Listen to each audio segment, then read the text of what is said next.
Bruce, thank you for being gracious with your time today. It's a pleasure to meet you. Just wanted to ask you a couple quick questions. As entrepreneurs, it's up to us to drive our own results. In your experience, how do you not only stay motivated, but turn that motivation into results? Well, one of the big things for me is that I always tell everybody that depending on what you do in life, if you're able to recognize your passion and monetize your passion, then you're working from a point of passion. You're not just waking up in the morning, going to work and saying, oh, I got to do work today, right? Which, most people happens to them. If you can find the perfect life of life by design, getting up and representing your product that you're passionate about, your venture that you're passionate about, this gives you a different attitude when you're going out there and attacking your business. And it's like Rocky said, if you get punched and you get knocked down to the canvas, you got to get up and move forward and punch harder than ever back as you're moving forward.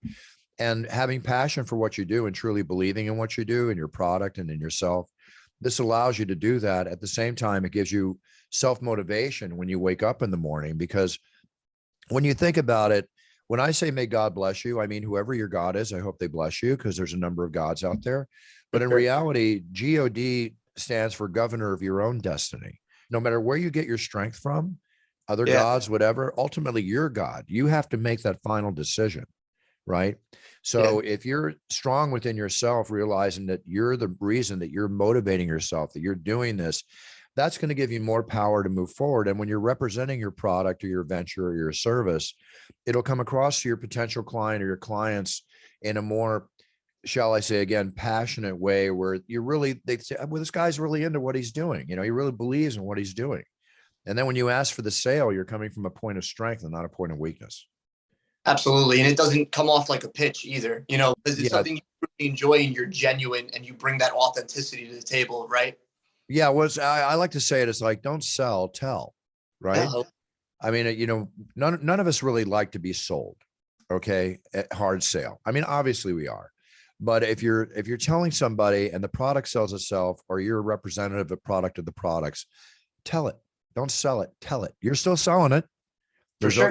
ABC, always be closing, right? But don't be so obvious. Yeah. And I like to also say ABC, always be curious, make it about them. Make it about them, because take your ego out of it, right? And cater to them. In a world that is currently dominated by technology and everybody is influenced by social media, what do you think that entrepreneurs can do to break through and differentiate from their competition? Well, what I say too is that, to me, all business is the same. It's the product that's different, but the process of doing business is the same.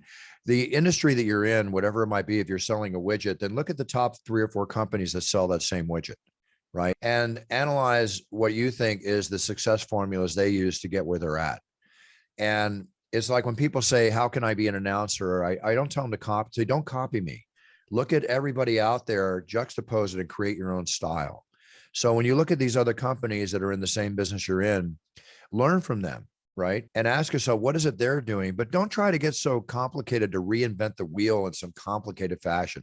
The whole KISS theory of keep it simple, Sam, keep it simple, Susan, really is true, right? Because it's like in fighting, the basics work, the jab, the cross, in martial arts, the roundhouse kick, the basic weapons win fights, and the basic weapons win business. So don't lose track of the basic principles of business, and make sure you apply them, but not just once, apply them consistently, right? And keep your mind open, always open to new ideas. Don't be so stubborn, but at the same time, just develop a consistent path. If you're just going to go out and I'll put an ad in this magazine, I'll put an ad on the radio station. No, if you do stuff like that, you've got to put them every month, every week. It's got to be consistent. So you got to figure out what is the best way to keep your image and everything out there. But again, doing it with consistency, the same all the time, and improving on that formula as the formula proves itself. Yeah, no question, Bruce. Thank you for that. And my next question is your catchphrase, it's time. I just had to give it to you one time, and I appreciate it. Has become an iconic catchphrase for obvious reasons, because of its ability to get people fired up and ready for the big fight, or even as, doing weddings or what have you. Yeah. How can business owners really drive that same emotional connection in their branding and marketing? Because like you just said, you want them to feel some level of connection, and that really differentiates you. Don't be a copycat, be you. Yeah. What really drives that emotional connection, you think? Well, in relation to my It's Time, I always say it's not what I say, it's how I say it, because you're dealing with two words that are a generic term, right? But I put my passion into it and make it sound the way it sounds. So, the thing about advertising and everything else is a lot of people, when they put up messages, they talk, we live in an ADD society. Okay. You're going to lose the attention of your client within 20 seconds.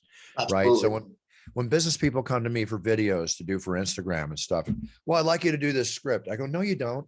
You want me to do this script. You want to hit them with the sizzle. You want to hit them with it up front. You want to jab them and pop them in the nose and get their attention and then hold them there. Right. So keep it short, keep it sweet, keep it consistent. Right. Especially when you're dealing with social media. Nobody's going to sit there and watch a video for a minute or longer. No. They're going to get bored unless it's, TNA in the video, then they're going to watch it for 5 minutes. Okay. Well, that's not how we sell. I mean, sex sells, but I mean, you know what I'm saying? Yeah. So for sure. Hit them with the sizzle, hit them with the excitement of the product. Right. And don't lie. Don't ever lie. You can embellish and be a salesperson, but don't ever lie about your product. Don't ever lie about your company, because it'll all come back to get you if you do. Yeah. Right. But just give it that big pop, as much class as you can. That's why people hire me, because they can't do it themselves. They want me to come in, and that's what I do. I close the deal. I get people excited. And that's why I get hired for business videos all the time. But that's fine. If you don't recognize it in yourself to do it, then get somebody like me or whatever to do that social media advertising for you and bring attention to your product. Yeah, no question. And I think the questions that we've gone over up to this point is really, you're saying, an amalgamation of it all. It's kind of a combination of that passion, the persistence and consistency, and then being able to create that sizzle and that pop. Right.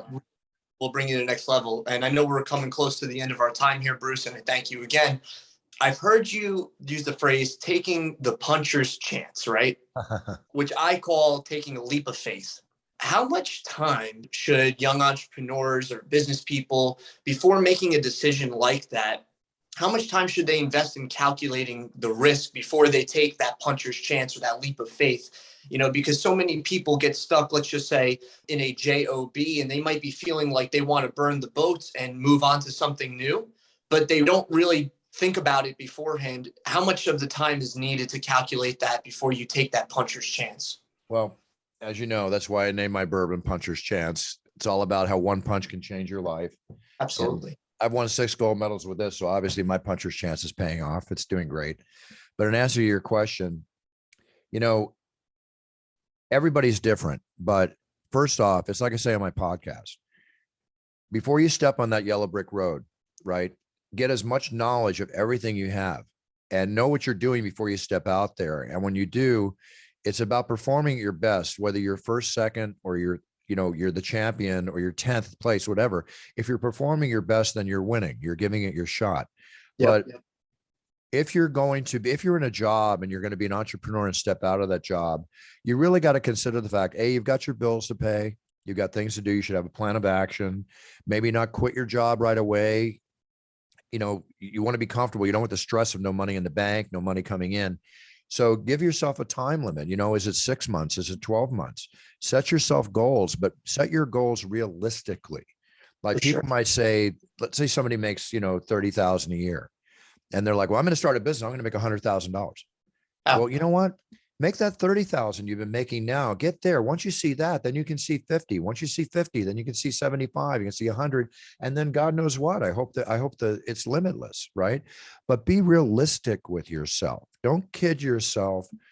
Be realistic and give yourself realistic goals, and then you build upon those goals as you achieve them and knock them down block by block by block.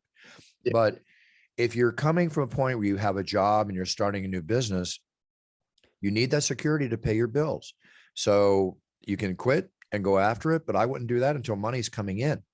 And then you see the reality of profit from your venture, right? And without knowing what that venture is, again, to me, all business is the same. It's just the product that's different. But I would still apply the same principles, Yeah, I that's started many new businesses, but the other yeah, thing is don't start 2 or 3, start 1. A lot of people get, I'm in 2, 3 things. Well, that means you're going to do everything half-assed, yeah. right? Concentrate on one, get it successful. And then if you're going to go on, you can go on from there, but concentrate on the one, the goal in mind. Don't spread yourself thin and try to also, people want to come up with a huge product line right out of the gates. Get really good at one thing is what you're saying. Get More, good at one thing and then load the pipeline. That's called creating a pipeline. Get yeah. your one product selling, then put it in. Like I'm coming out with, the It's Time Energy is going to be in 40 countries. I'm predicting 100 million of sales in the next year because of the demand. But right as soon as this proves itself, we've got the energy bars and the protein powders and that's called loading the pipeline. Don't get ahead of yourself. A lot of people put all their money in inventory and sit there looking at it in their warehouse. It's like, what am I going to do? No, there's ways to do it. So you do it properly. Wonderful, Bruce. I thank you for your time. You are a gentleman in everything that I've ever Thank seen. you. Thank you. I appreciate that very much. Thank you so much. All the best to you, my friend. And Likewise. again, cool picks. Love it. Thank you, Bruce. Appreciate you.